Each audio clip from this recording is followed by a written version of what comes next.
हरे कृष्णा। आप सभी भक्तजनों का स्वागत है आज के सत्र में। सत्र का शुभारंभ हम पहले जगत गुरु शीला प्रभुपाद जी की आज की कोट के साथ करेंगे। जगत गुरु शीला प्रभुपाद की जय। आज है 19 फरवरी। यदि हम दवाई लेना चाहते हैं तो हमें दवाई पर लगे पर्चे के निर्देशानुसार अथवा डॉक्टर के निर्देशानुसार लेना होगा। इसी प्रकार श्रीमद् भगवत गीता को समझने के लिए हमें उसके वक्ता के निर्देशानुसार स्वीकार करना होगा और भगवान श्री कृष्ण श्रीमद् भगवत गीता के वक्ता हैं। न्यूयॉर्क 19 फरवरी 1966। जगत गुरु श्रील प्रभुपाद की जय। अभी हम श्रीमद् भगवत गीता यथारूप करेंगे। श्रीमद् भगवत गीता यथारूप की जय। आज है जी 8वें अध्याय का श्लोक नंबर 25।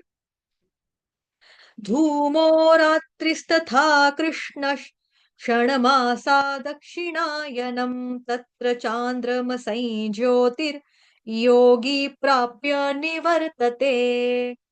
जो योगी धुएं रात्रि कृष्ण पक्ष में या सूर्य के दक्षिणायन रहने के 6 महीनों में दिवंगत होता है वह चंद्र लोक को जाता है, किंतु वहां से पुनः यानी कि पृथ्वी पर चला आता है। तात्पर्य जगत गुरु शील प्रभुपाद द्वारा। शील प्रभुपाद की जय। श्रीमद् भागवतम के तृतीय स्कंध में कपिल मुनि उल्लेख करते हैं कि जो लोग कर्म कांड तथा यज्ञ कांड में निपुण हैं वे मृत्यु होने पर चंद्रलोक को प्राप्त करते हैं। ये महान आत्माएं चंद्रमा पर लगभग 10,000 वर्षों तक देवों की गणना से रहती हैं और सोम रस का पान करते हुए जीवन का आनंद भोगती हैं। अंत तो गत्वा वे पृथ्वी पर लौट आती हैं। इसका अर्थ यह हुआ कि चंद्रमा में उच्च श्रेणी के प्राणी रहते हैं, भले ही हम अपनी स्थूल इंद्रियों से उन्हें देख ना सके। छोटा सी ये भी।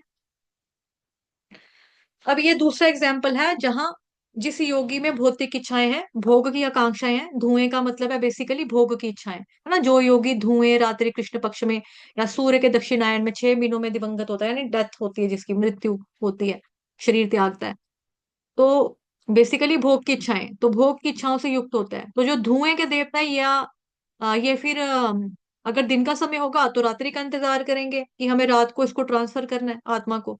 और अगर कृष्ण पक्ष नहीं भी आया तो कृष्ण पक्ष का इंतजार करेंगे कि कृष्ण पक्ष में दिन का समय हो। और ये अगर उत्तरायण भी होगा तो दक्षिणायन का वेट करेंगे, फिर उसमें ट्रांसफर करेंगे, क्योंकि उसके अंदर भौतिक इच्छाएं बनी हुई अभी हैं। इसीलिए फिर भौतिक इच्छाओं वाला व्यक्ति फाइनली चंद्रलोक में चला जाता है, चंद्रलोक को जाता है फिर, लेकिन वापिस पृथ्वी पर आता है। तो वापिस क्यों आया? बिकॉज उसके अंदर भौतिक इच्छाएं बनी हुई थी, इसीलिए आया।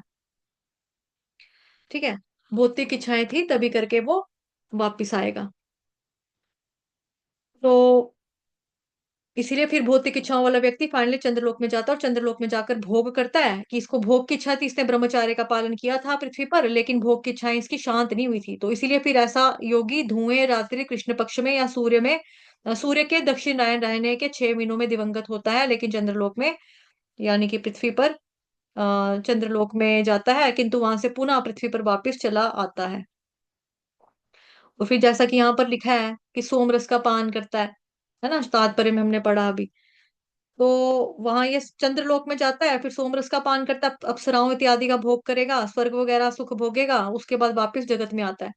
तो ये केवल समय की बात नहीं है, ये वास्तव में चेतना का लेवल क्या, चेतना का स्तर क्या है, तो उस चेतना के अनुसार ही उसकी गति जो है वो होती है। हरे कृष्ण कृष्ण कृष्ण हरे हरे, हरे राम राम राम हरे हरे।